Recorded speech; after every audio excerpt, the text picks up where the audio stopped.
Hello, and welcome to Ipsa Dixit, a podcast on legal scholarship. I'm your host, Brian L. Fry, Spears Gilbert Associate Professor of Law at the University of Kentucky College of Law. My guest is Dr. Michael P. Fix, Associate Professor of Political Science at Georgia State University. We will discuss his article, The Complexities of State Court Compliance with U.S. Supreme Court Precedent, which he co-authored with Justin Kingsland and Matthew Montgomery, and which was published in the Justice System Journal. So welcome to the podcast, Mike. Oh, thank you for having me. I'm glad to be here. So I thought this paper was really interesting, and it's sort of like a hybrid almost of like legal scholarship and political science scholarship in a way that I thought was really fascinating and kind of brought an angle to thinking about the relationship between state and federal courts that I hadn't really seen much of in legal scholarship. So just to start with it, thanks. It was a really cool paper. So I was wondering if we could start the podcast by you kind of just in general terms describing the primary research question that you were posing in this piece. Well, definitely. And I appreciate that introduction because that really is a lot of what I try to do in my broader research agenda is tie sort of traditional doctrinal ways of understanding the law to more empirical political science ways of understanding the law. And I think by not setting the two aside and actually seeing how they fit together, we can learn more as a community. So thank you for acknowledging that. As far as the specific question here, it's actually part of a broader research agenda where my interest largely in state courts has led me to think about, well, we're so focused in the law with thinking about what the U.S. Supreme Court does and the decisions issued by the U.S. Supreme Court. But we know simultaneously that when the U.S. Supreme Court issues a decision, even a landmark one, it is not self-enforcing for the most part, and it's up to other actors to determine really the impact of that precedent. And in many areas of the law, it's less lower federal courts and more the courts in the states that will have the last say in determining the true impact of a Supreme Court decision. So that's what brought me here. The question of how do state high courts decide whether to positively or negatively use the precedents issued by the U.S. Supreme Court, and in future research that I'm working on now in a book project to expand this and actually ask, well, when do they just ignore them altogether? Yeah. So I dig the project, and one of the things I especially like about it is that on its face it almost sounds kind of weird, right? I mean, because normally we think that U.S. Supreme Court precedents. I mean, those are binding, right? I mean, state courts don't have the choice whether or not to follow them. But that's not really 100% true. So maybe you could talk a little bit about sort of how and why state Supreme Courts might not actually be enforcing U.S. Supreme Court precedents in the way that you describe in the paper. Well, sure. Even the Supreme Court itself has never said that state high courts are bound by all of its precedents in all possible cases where they could need to use those precedents or where those precedents could be relevant. The Supreme Court has said that its precedents are only binding on state high courts for matters of federal question. The adequate independent state grounds doctrine, dating all the way back to Kilgore versus Missouri in the 1860s or 1870s, basically says, hey, if state high courts can address this question purely on state grounds with no reliance on federal law, and they can do so in a way that's adequate to fully answer the question, then we have no grounds to look at their decision. And even when precedent is binding, even when state high courts recognize that a precedent is binding, Supreme Court precedents often have a lot of room for interpretation. No two cases are going to ever have identical facts. So can you distinguish the precedent on the facts? And even when you don't distinguish the precedent, there's a lot of flexibility. For example, in this paper, we look at applications of Miller versus California. Miller is such a vague standard laid down by the Supreme Court that we see a lot of state high courts applying Miller to come up with very liberal or very conservative outcomes, but still applying the three-pronged test from Miller versus California. So even when they apply a precedent, they have a lot of flexibility in how they apply that precedent. So how do you go about studying this question empirically? I mean, you're crunching a fair amount of data here, and you're using a lot of different variables.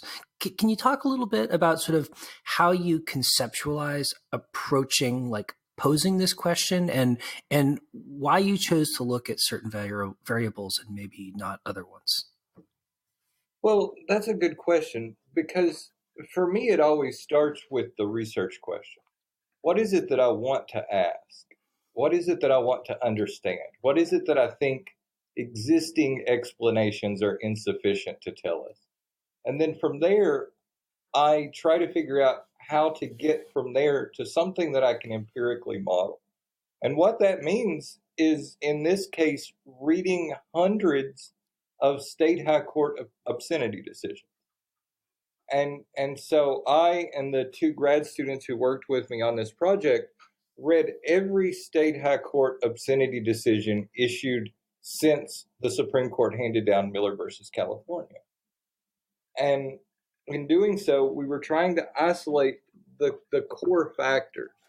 And a big part of the theoretical argument that we make in this paper, and so this was our main variable that we had to figure out how to get a handle on, was that whether or not a state Supreme Court followed, again, we use Shepard's citations for that, whether a state Supreme Court followed a U.S. Supreme Court precedent, we thought theoretically may be driven more by how that court has dealt with the precedent in the past than the precedent's overall positive or negative treatments over time.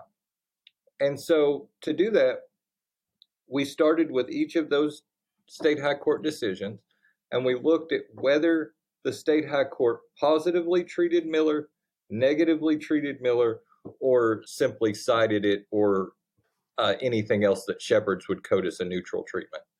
And then we essentially just kept a score for each state in each year that was a running tally of how many positive treatments minus how many negative treatments that precedent had had over time.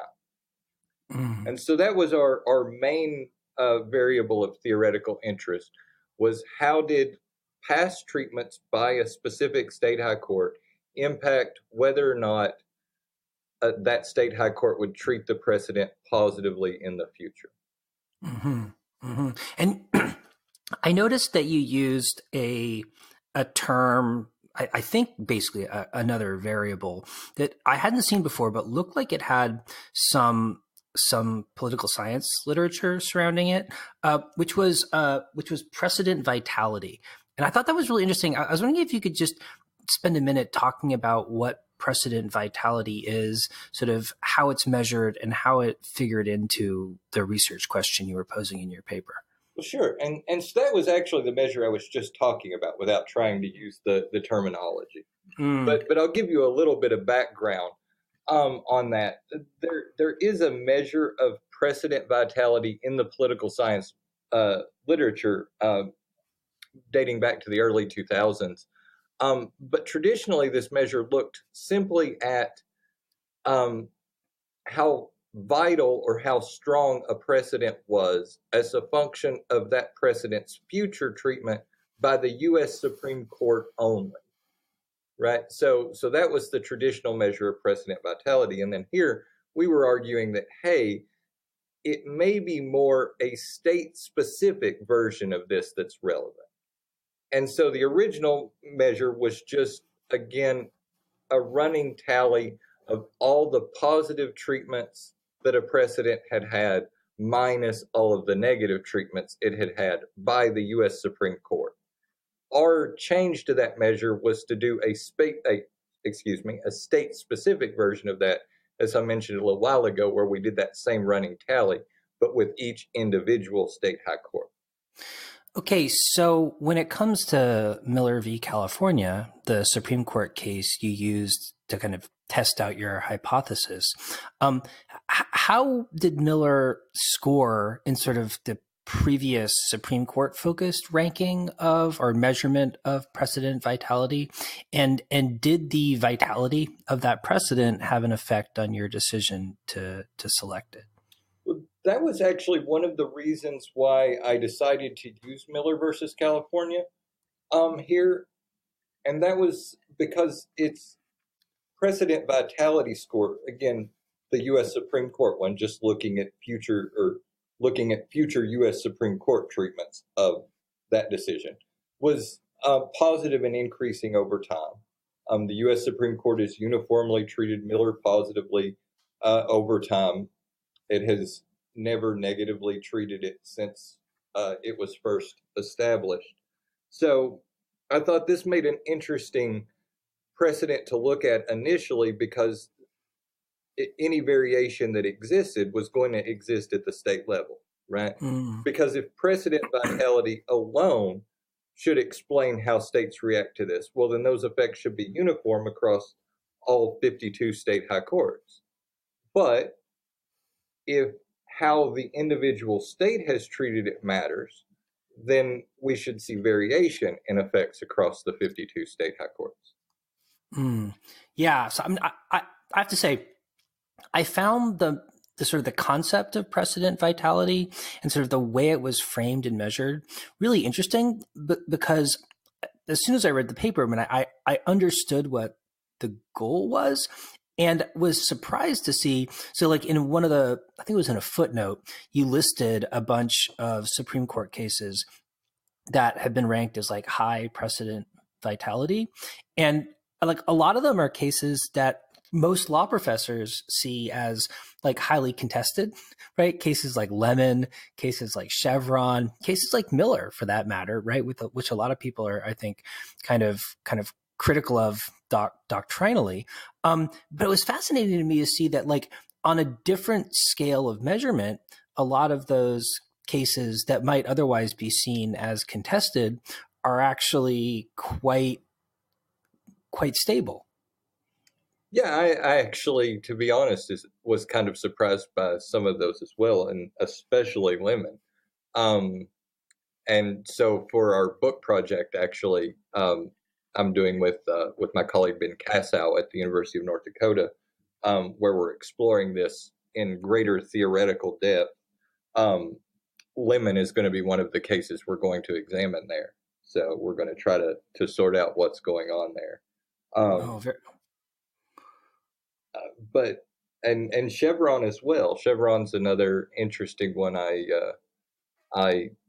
wrote my dissertation on administrative law issues, and so I'm very familiar with Chevron, and I know how controversial it is. So it does surprise me that some of those have such a high score, and I think in part, unlike Miller, where it's just a uniformly positive score over time, some of those may be simply that there's been more positives than negatives over time. I doubt that they're all uniformly positive like Miller. So was it the uniform positive treatment that made Miller attractive to you as an initial case to use to sort of test out your model? It was that, combined with the fact that Miller is a very vague rule, or a very vague standard, in contrast to a very specific rule type precedent handed down by the Supreme Court. And also the fact that I had worked on obscenity law in other projects, so it was an area of substantive interest to me as well. But the uniformly positive aspect of its treatment by the U.S. Supreme Court made it attractive in the sense that any variance that we see is going to be at the state level, right? So we would think that if how the U.S. Supreme Court had treated its own precedents was the only thing that mattered, well, then all those effects should be uniform across the states. If the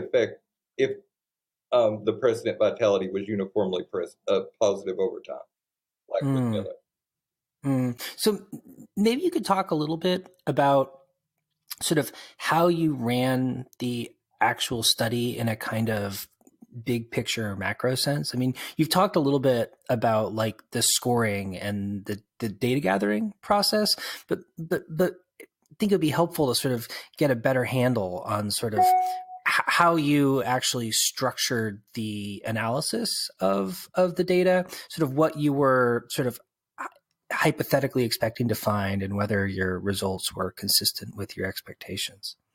So this was a pretty basic statistical model, and I won't get into a lot of the technicalities, but essentially, uh, this model allowed me to look at the effect of a set of variables on the probability that a state Supreme Court would positively treat Miller versus California in a given case. And so I've already talked about vitality. That was the main thing we cared about. And we looked at both in the same model, both the traditional US Supreme Court vitality measure and the state Supreme Court vitality measure that we had created. But we also looked at some other things. Um, the factual circumstance of the case, whether there was a constitutional question versus pure statutory issues, um, whether the judge writing the majority opinion mentioned that they had actually viewed or read the specific material in the case, um, the method of selection used in the states, because of course some states elect their Supreme Court justices, other states they're appointed, some use a merit system. Um, we also looked at the overall ideological climate of the state and whether the state had a intermediate appellate court. And so essentially what this modeling framework does is it allows us to some degree isolate the individual effects of each of these variables, sort of assuming that each of the others were held constant. Hopefully that's not too oversimplifying what it does. I'm bordering on being technically inaccurate to give the intuitive explanation that works. Yeah, no, I think that makes a lot of sense. So these are a lot of fascinating variables that you're looking at because they get at so many different kind of elements of kind of judicial politics, as it were. What kind of results were you expecting and what did you end up seeing? I mean, you obviously chose those particular variables because you saw them as things that, theoretically or conceptually were likely to potentially impact the application of Supreme or the kind of the use of Supreme Court precedent. Which ones did you find were most salient for state court judges, or did it differ among different states? Well, I don't have enough data to break it down to individual state level predictions. That's something that I would have to explore more qualitatively and actually dig Mm. into the doctrine and the decisions. Um, and there wasn't enough room in this paper to do that. But the just empirically in looking, you can sort of think of it as an average effect across all states. Mm. That it was the state specific vitality measure that seemed to have the strongest effect. That the more positively a state high court had treated Miller in the past, the more likely it was that that same state high court would treat Miller positively in the future. Mm, And that's true, even though presumably, given the long time frame of the study, there would be a great deal of kind of personnel variation, as it were, on all of those courts. Right. And that effect is to some degree truly independent of the effect of Miller's aging over time, because we did account for the age of Miller with a separate a variable just to look at the effect. And many studies have shown that a precedent is less likely to be treated positively over time, all else equal. And we did find results consistent with that, but including that in there is more just to show that any other effects we have are independent of that. The two things, other than our main theoretical interest that really stood out was the importance of the two factual variables we controlled for, and that was that whether or not there was a constitutional question in the case before the Supreme Court, the state Supreme Court, would lead to about a 25% increase in the likelihood that they would treat Miller positively versus a case that dealt only with statutory issues. And secondly, that if the majority opinion author specifically noted that they had viewed the material in question, either watched a film or read the novel or whatever the particular potentially obscene material was, that it was about a 20% higher likelihood that they would treat Miller positively. So I found those two things fascinating. I don't know that I have a nice theoretical story for the latter, but it was an interesting finding. Yeah, intriguing, and like seems like another potentially productive avenue for further research. Yeah, it's something that I would definitely like to get out further. And I have done some more historical work on obscenity law as well. So it's an area that I've spent a lot of time working on. I have to say anecdotally, I read your paper a couple days ago, and it was very much kind of on my mind as I was thinking about this interview. And then last night I read the transcript from Iancu v. Brunetti, and like the precedent vitality of Miller v. California really stuck out to me because the court spent so much time in the kind of colloquy, especially with the respondents' counsel, kind of talking about obscenity in United States Miller v. California, and how that might be relevant in that context. So it was a nice, like, sort of synchronicity moment for me. It has been one of those precedents that's just sort of hung around, right? It's sort of always in the background, and even the people who seem to critique it end up applying it in the end. There, you see a few pretty vehement criticisms of it.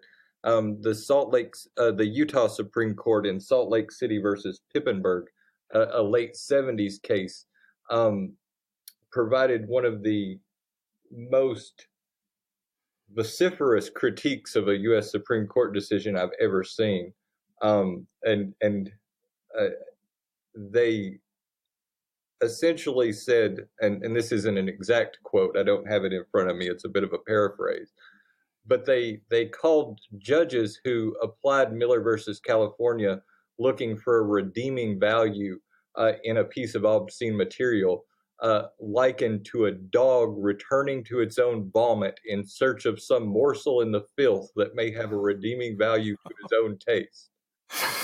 Oy. Wow. Yeah. So in the paper, you conclude by sort of, among other things, reflecting on how your findings in relation to Miller might relate to kind of asking similar questions about other Supreme Court precedents. I was wondering, could you maybe reflect on sort of what kind of hypotheses, if any, you think you can draw about this kind of question asked in a broader context? And, are there, you mentioned a few other cases you were interested in working on. Could you talk about, why, which cases you think would be most useful to pursue or explore using this framework, and what features of those cases you want to test? Well, so that's what I'm working on now, and this paper gave me the idea that this idea of a state-specific vitality is going to be really important, and we really believe that this should matter across the board. But the other thing that really stood out here is that case-specific fact patterns matter. And so one place where facts can make a big difference is in crim pro cases. And Mm. so that was to be one of the next avenues that we looked at. And so I mentioned that I'm working on a book now that expands this theoretically a little bit. And two of the cases that we're going to examine in that book, I've already mentioned Lemon, but a second one's going to be Atkins. Mm. And so some preliminary analyses, the paper's not out yet, um, but preliminary findings with Atkins show that obviously facts matter a lot in how state high courts deal with these. With Atkins, we specifically looked at whether there was a specific mention that the petitioner had an IQ below 70 and whether or not there were claims of mental health issues, because a lot of petitioners were trying to use uh, claims of mental health to argue that they deserved an Atkins exception, and the state courts uniformly said no to that. Oh, this is fascinating. Yeah. And then, Yeah.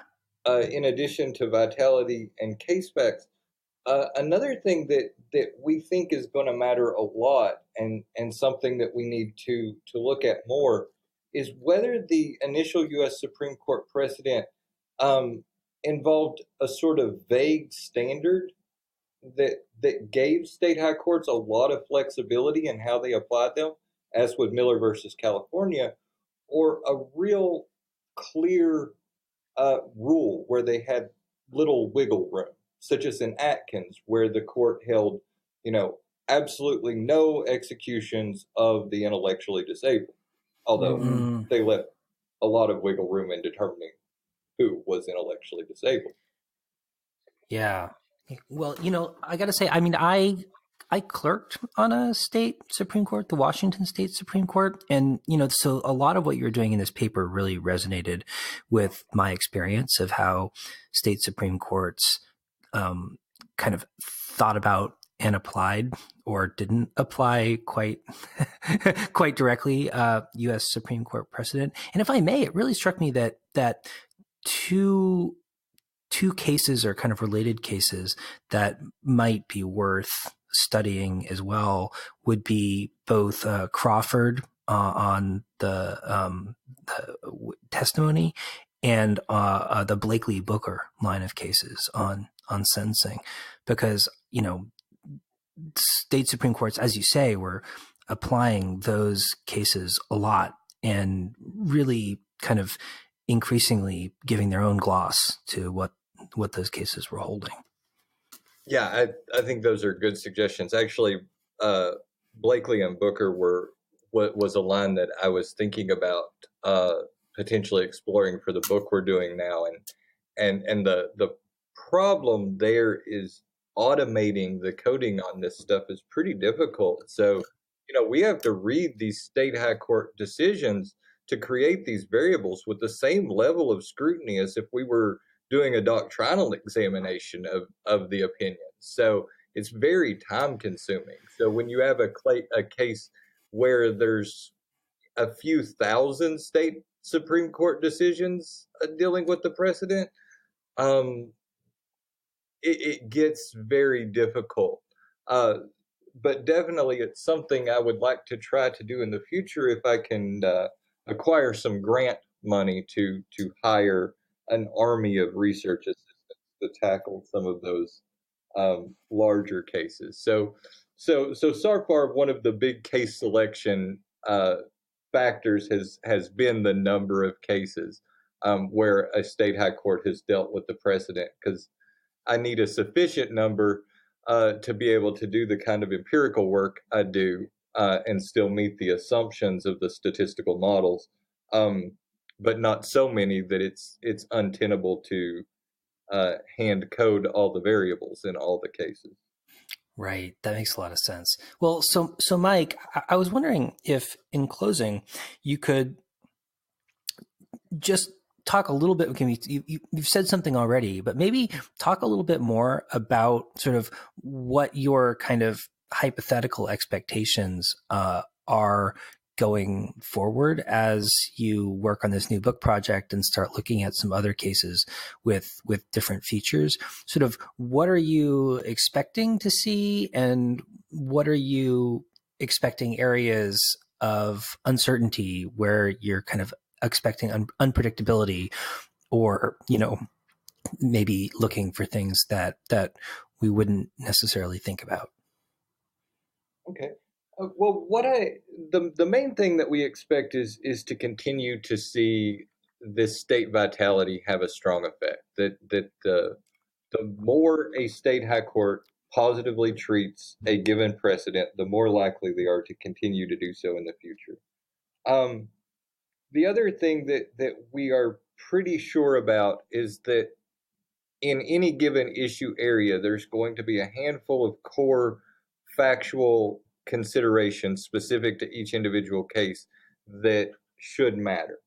Um, Beyond that, the interesting thing is there's some things that we thought would matter that didn't perform well in the Miller case, such as the overall state ideological climate.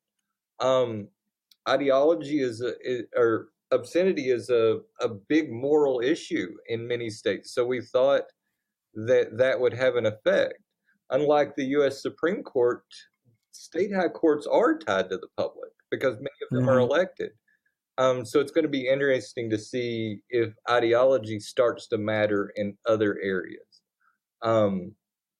Another thing that I'm interested to see moving forward that I'm still not quite sure what to expect is that there's very little research out there, either in the political science literature or in the more traditional legal literature, looking at why state high courts sometimes completely ignore what should be a relevant U.S. Supreme Court precedent.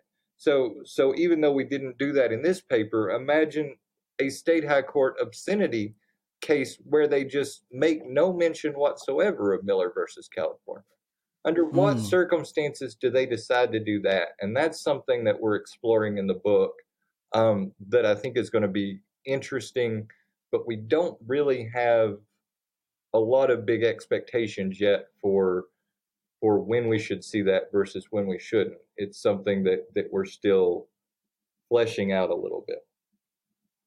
Cool. Well, Mike, thanks so much for talking with me today. I mean, this is was a cool paper and a really cool kind of bigger picture project. And I think it's just fantastic that, you're doing so much of this good work on the kind of federal state court relationship, which, I don't think gets as much attention as it should from legal scholars, as well. So thanks. Well, thank you for having me.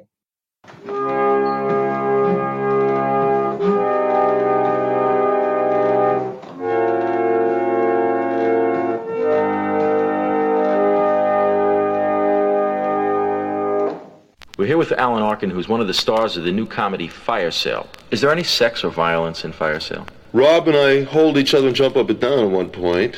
Would that be sex or violence? I don't want to get into any philosophical discussions about where sex begins and where violence ends, or vice versa.